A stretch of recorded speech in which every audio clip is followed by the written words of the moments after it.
नमस्कार, आप देख रहे हैं आज तक। आपके साथ मैं हूं मलिका मल्होत्रा। बुलेटिन की शुरुआत इस वक्त की एक बड़ी खबर से करेंगे। दिल्ली के सीएम केजरीवाल ने पीएम को पत्र लिखकर मांग की है कि कोरोना के नए वेरिएंट से प्रभावित देशों के लिए उड़ानें तुरंत बैन की जाएं। केजरीवाल ने लिखा कि जरा सी देरी खतरनाक हो सकती है। केजरीवाल ने पत्र में लिखा कि दुनिया के कई देश पहले ही प्रभावित देशों से उड़ानें बंद कर चुके हैं, हमें भी ऐसा करना चाहिए। तो दिल्ली के मुख्यमंत्री अरविंद केजरीवाल ने पीएम नरेंद्र मोदी से ऐसे देशों की उड़ानें बंद करने का आग्रह किया है जहां पर कोरोना के नए वेरिएंट ओमाइक्रॉन के केस मिले हैं। पीएम मोदी कोरोना की स्थिति और टीकाकरण अभियान पर एक समीक्षा बैठक भी कर चुके हैं, जिसके बाद अरविंद केजरीवाल ने ये बात कही। इस मीटिंग से पहले दिल्ली के मुख्यमंत्री ने ये ट्वीट करके भी बात कही थी और अब एक पत्र के जरिए भी प्रधानमंत्री नरेंद्र मोदी से ये आग्रह किया है कि हमें एहतियाती कदम उठाने चाहिए। ओमाइक्रॉन प्रभावित देशों से उड़ानें बंद हो, ऐसा आग्रह किया है दिल्ली के मुख्यमंत्री अरविंद केजरीवाल ने। उन्होंने कहा कि मैं पीएम से उन देशों की उड़ानें बंद करने की मांग करता हूं, आग्रह करता हूं जो कोरोना के नए वेरिएंट से प्रभावित हैं। हमारा देश बड़ी मुश्किल से कोरोना से उबर सका है। हमें नए वेरिएंट को देश में प्रवेश करने से रोकने के लिए हर संभव प्रयास करने चाहिए। पंकज जैन मेरे सहयोगी मेरे साथ जुड़ गए हैं। पंकज, दिल्ली के मुख्यमंत्री अरविंद केजरीवाल प्रधानमंत्री नरेंद्र मोदी से पहले ट्वीट कर फिर पत्र लिख आग्रह कर रहे हैं, क्या मायने और क्या अपडेट आपके पास? देखिए, साल 2020 में जो हालात बने थे और उसके बाद जो कदम उठाने चाहिए थे उस तरफ दिल्ली के मुख्यमंत्री इशारा कर रहे हैं। सोमवार को यानी कि कल एक अहम बैठक होनी है दिल्ली डिजास्टर मैनेजमेंट की, और इस बैठक में साइंटिस्ट भी होंगे, एक्सपर्ट भी होंगे, एविएशन मिनिस्ट्री के लोग भी होंगे जो इस बात को लेकर चर्चा करेंगे कि दिल्ली में नए कोरोना वेरिएंट को आने से कैसे रोका जाए। तो क्या कुछ फैसले लिए जाएंगे, ये कल साफ हो जाएगा। लेकिन इस बीच मुख्यमंत्री अरविंद केजरीवाल ने सीधे प्रधानमंत्री नरेंद्र मोदी से ये अपील की है कि जो हवाई यात्रा है उस पर रोक लगाई जाए, क्योंकि यहाँ पर ये ध्यान देना बेहद जरूरी है कि जो पहला मामला दिल्ली में आया था वो हवाई यात्रा के जरिए ही आया था मार्च के महीने में। तो इसीलिए ये अपील अब देखना होगा कि किस तरीके से आगे सुनवाई में तब्दील होती है। बिल्कुल, और ये सब तब हो रहा है जब प्रधानमंत्री नरेंद्र मोदी खुद समीक्षा बैठक इस पर कर चुके हैं और ये तमाम सरकारों को, प्रतिनिधियों को संकेत दे चुके हैं कि ये खतरा बड़ा है और इसको लेकर हर मुमकिन कोशिश करनी चाहिए। बिल्कुल, अलग अलग राज्यों के जो मुख्यमंत्री हैं वो इस मामले को लेकर गंभीर नजर आ रहे हैं, बैठक भी कर रहे हैं, फैसले भी लिए गए हैं, चाहे वो मध्य प्रदेश हो या फिर दिल्ली में भी कई अहम फैसले लिए जाने हैं। और ऐसी स्थिति में जो भारत सरकार के सेक्रेटरी हैं, चीफ सेक्रेटरी हैं, उन्होंने भी अलग अलग राज्यों के सेक्रेटरी को चिट्ठी लिखी है और कहा है कि तैयार रहिए। तो ऐसी स्थिति में ये बहुत जरूरी हो जाता है कि सख्त कदम उठाए जाएं, क्योंकि दिल्ली में जो हालात कोरोना के देखे हैं और देश भर में जो कोरोना के हालात से उससे निपटना बहुत जरूरी है। बिल्कुल, और दिल्ली में हम सबको याद है जब दूसरी लहर आई थी वो भयावह स्थिति कोई भूला नहीं है, और इसको देखते हुए तीसरी लहर का जो अब डर बना हुआ है उसके मद्देनजर दिल्ली के मुख्यमंत्री अरविंद केजरीवाल की चिंता भी जायज है। दिल्ली में और आसपास के जो राज्य हैं वहां पर भी जिस तरह से अस्पतालों में हालात थे वो किसी से छुपे नहीं हैं, और ऐसी स्थिति में जरूरी ये हो जाता है कि कोरोना से जो सबसे पहला बचाव है कि बाहरी देशों से जो कोरोना का वेरिएंट प्रवेश कर सकता है देश की राजधानी में उसे रोका जाए, और उसके बाद तैयारियों को तो अंजाम दिया जाएगा ही। तीसरी लहर का खतरा जो मंडरा रहा था वो कहीं ना कहीं अब वास्तविक होता नजर आ सकता है। और ऐसी स्थिति में जब बड़ी तादाद में लोगों को वैक्सीन लग चुकी है, लेकिन ये वेरिएंट कितना कारगर रहेगा, जो वैक्सीन लगी है वो क्या इससे लड़ने निपटने के लिए तैयार है, इन तमाम चिंताओं के बीच सरकारें एक्शन मोड में आ गई हैं। मल्लिका, शुक्रिया आपका तमाम जानकारी के लिए। और ऑल पार्टी मीटिंग पर कांग्रेस के नेता खड़गे का क्या कुछ कहना है, आपको सुनाते हैं।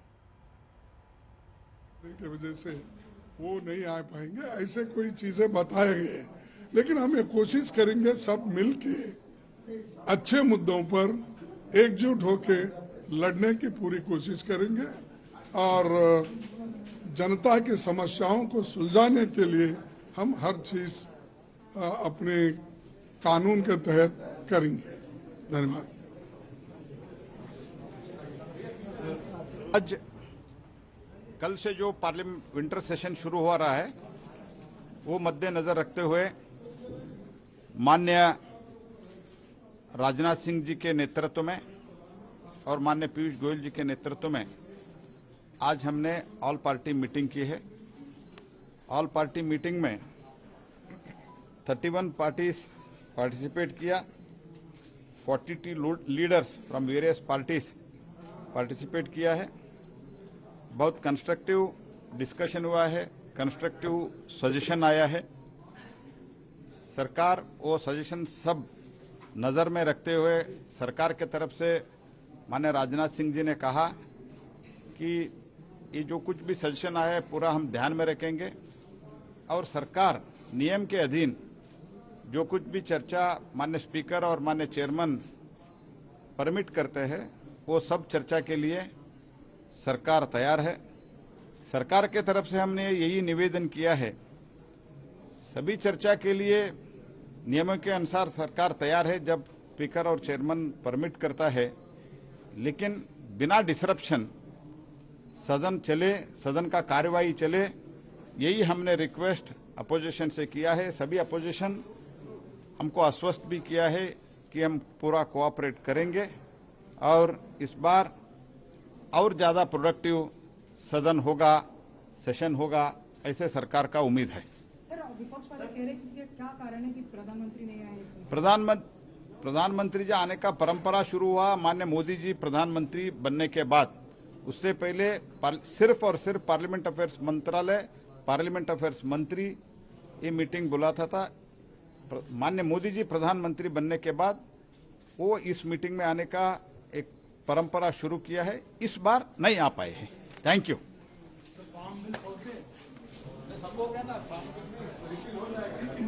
गृह मंत्री प्रहलाद जोशी को आप सुन रहे थे।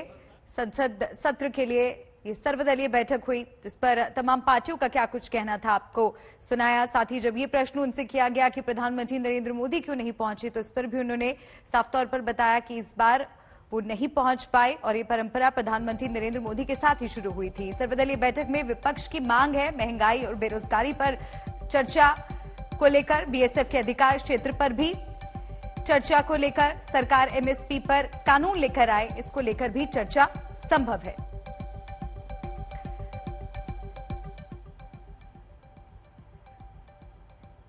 संसद सत्र के लिए हुई सर्वदलीय बैठक से आम आदमी पार्टी ने वॉकआउट कर दिया। ये बैठक अभी चल रही है, तमाम दल इसमें अपने मुद्दे उठा रहे हैं। आपके संजय सिंह ने कहा कि बैठक में किसी को बोलने नहीं दिया जाता। मैं किसानों की बात उठा रहा था कि एमएसपी का बिल लेकर आप आइए, आप जिन्ना जिन्ना कर रहे हैं। संजय सिंह ने कहा कि किसान कह रहे हैं कि विद्युत संशोधन विधेयक नहीं आना चाहिए, लेकिन सरकार की ओर से इसी को लिस्ट किया गया है। उन्होंने कहा कि मैंने पंजाब में बीएसएफ का दायरा बढ़ाने का भी मामला उठाया, सरकार जिन्ना जिन्ना कर रही है।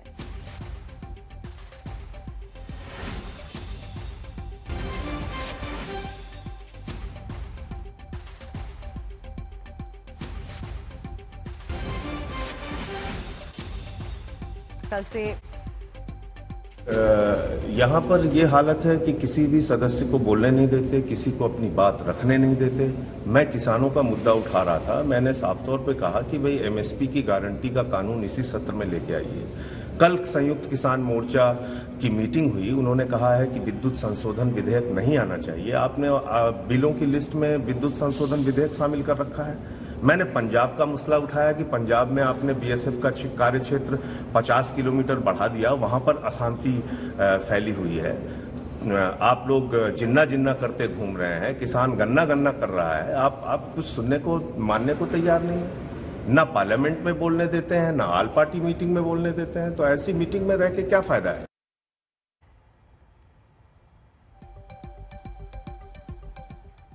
आगे बढ़ते हैं और इस वक्त की एक और अहम खबर आपको बता दें। यूपी टीईटी की परीक्षा रद्द कर दी गई है। पर्चा लीक होने की वजह से यह फैसला लिया गया है।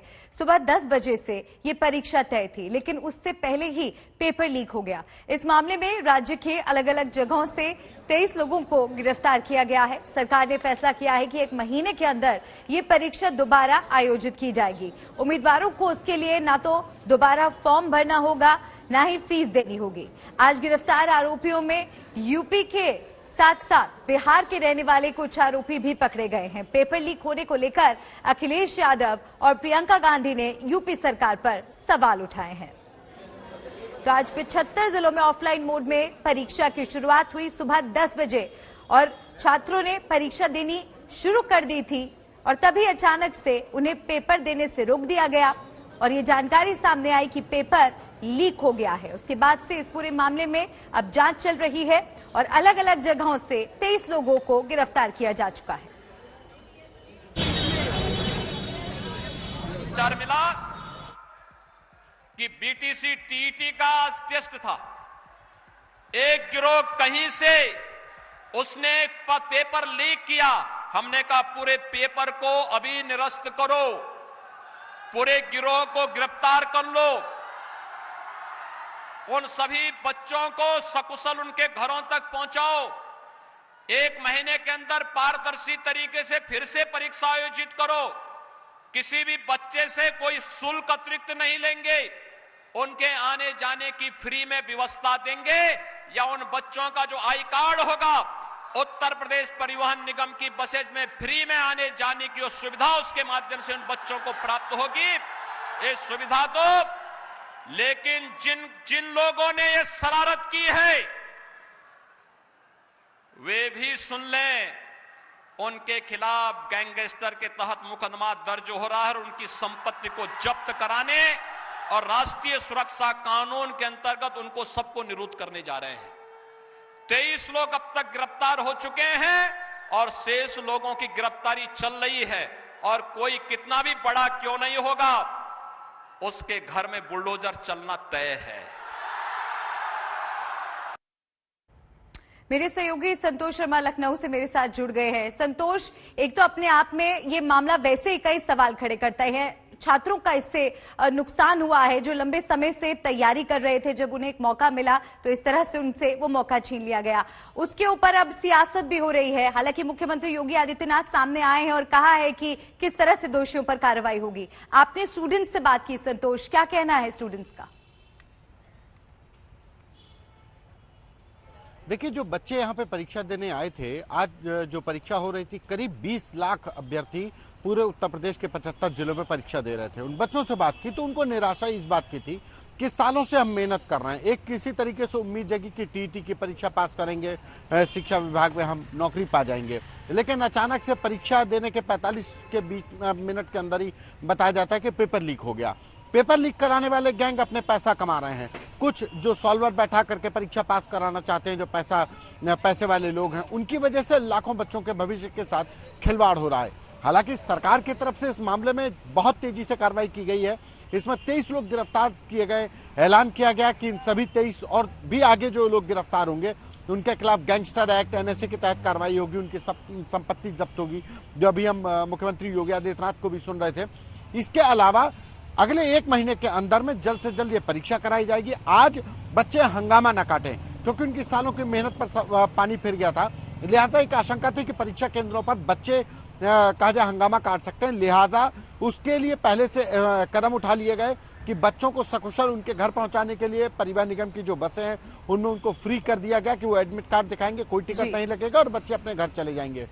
तो एक कहीं ना कहीं सरकार ने एक तरफ से पेपर लीक कराने वाले गैंग की धरपकड़ के बाद से बच्चों को सकुशल घर पहुंचाने और दोबारा परीक्षा कराने का एक वादा जरूर किया है, लेकिन कहीं ना कहीं परीक्षा बहुत जरूरी है कि बच्चों को वो मौका दिया जाए क्योंकि सालों से इस एग्जाम के लिए वो तैयारी कर रहे थे। शुक्रिया आपका तमाम अपडेट दर्शकों तक पहुंचाने के लिए।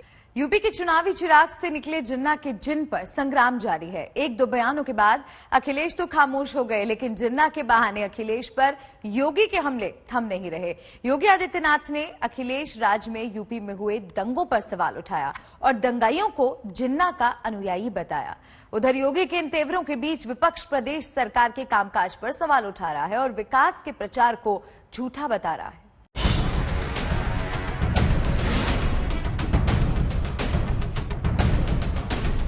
मुझे दंगाई है, जिन्ना के अनुयायी हैं। योगी जी, मोदी जी, भाजपा के सब नेता यहाँ आकर मंच पर खड़े होकर आपके सामने झूठा प्रचार करते हैं। एक दोहरे चरित्र में कभी मत आना, उनके बहकावे में कभी मत आना, क्योंकि इन लोगों के बयानों से तो गिरगिट भी कभी कभी शर्मा जाएगा। अयोध्या का मंदिर, भगवान राम का नाम, विकास के दावे, सरकार का तमाम काम। जिन्ना पर जंग, दंगाई बताकर तंज। यूपी के चुनावी माहौल में दिख रहे हैं सियासत के सब रंग, और इन्हीं अलग अलग रंगों के जरिए हर दल अपनी राजनीति चमका रहा है, विरोधियों की कमियां गिना रहा है, हर मुद्दे को हमले का हथियार बना रहा है। जिन्ना का नाम तो पहले ही यूपी चुनाव में गूंज रहा था, अब योगी आदित्यनाथ ने विरोधियों पर हमले का एक और कदम बढ़ाया। दंगाइयों को जिन्ना का अनुयायी बताया, समाजवादी सरकार में प्रदेश में हुए दंगों का मुद्दा उठाया। याद करिए, जिन आतंकवादियों ने मर्यादा पुरुषोत्तम भगवान श्री राम की जन्मभूमि पर हमला किया था, उन आतंकवादियों के मुकदमों को बड़ी बेशर्मी के साथ पिछली सरकारों ने वापस लेने का कार्य करने की शरारत रची थी, वो तो धन्यवाद है इलाहाबाद उच्च न्यायालय को, जिन्होंने प्रदेश सरकार की इस मंशा को पूरा नहीं होने दिया था। और भाइयों बहनों, जो ये दंगाई हैं, जिन्ना के अनुयायी हैं, ये गन्ने की मिठास को क्या समझ पाएंगे। मौका तो था बलरामपुर शुगर मिल के इथेनॉल प्लांट के उद्घाटन का। इस मौके पर भी विरोधी योगी आदित्यनाथ के निशाने पर रहे। मंच से योगी ने कांग्रेस पर वार किया, बुआ बबुआ वाला तंज कस के मायावती अखिलेश पर प्रहार किया। ये काम पहले भी हो सकता था, आखिर किसने रोका था कांग्रेस को, किसने रोका था बबुआ को और किसने रोका था बुआ को? तो पहले भी थे ना, इनको तो पूरा मौका मिला था ना प्रदेश में कार्य करने का, लेकिन नहीं, पहले विकास के लिए नहीं काम होता था, भाई भतीजेवाद के लिए काम होता था, अपना पराया था, जाति के नाम पर आते थे, क्षेत्र के नाम पर आते थे, बेईमानी और भ्रष्टाचार फैलाते थे, दंगा करवाते थे। इनके दोहरे चरित्र में कभी मत आना, उनके बहकावे में कभी मत आना, क्योंकि इन लोगों के बयानों से तो गिरगिट भी कभी कभी शर्मा जाएगा। यूपी के पूर्वी इलाके में योगी रैलियों में अपने काम गिना रहे थे, अखिलेश और मायावती के शासन का हिसाब बता रहे थे। तो उधर बुंदेलखंड की जमीन पर बीजेपी के विरोध का मंच सजा था। महोबा की प्रतिज्ञा रैली में प्रियंका पहुंची तो योगी सरकार के कामों पर सवाल किया, विकास के हर दावों का झूठा प्रचार बता दिया। योगी जी, मोदी जी, भाजपा के सब नेता यहाँ आकर मंच पर खड़े होकर आपके सामने झूठा प्रचार करते हैं, बड़े बड़े वचन लेके जाते हैं। आपने अब खुद परख लिया है कि उन वचनों को किस तरह से वो निभाते हैं।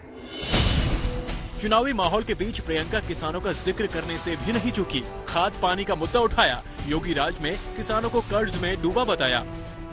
देखा कि बहुत बढ़िया है जेवर का एयरपोर्ट, पता चला चीन की फोटो है,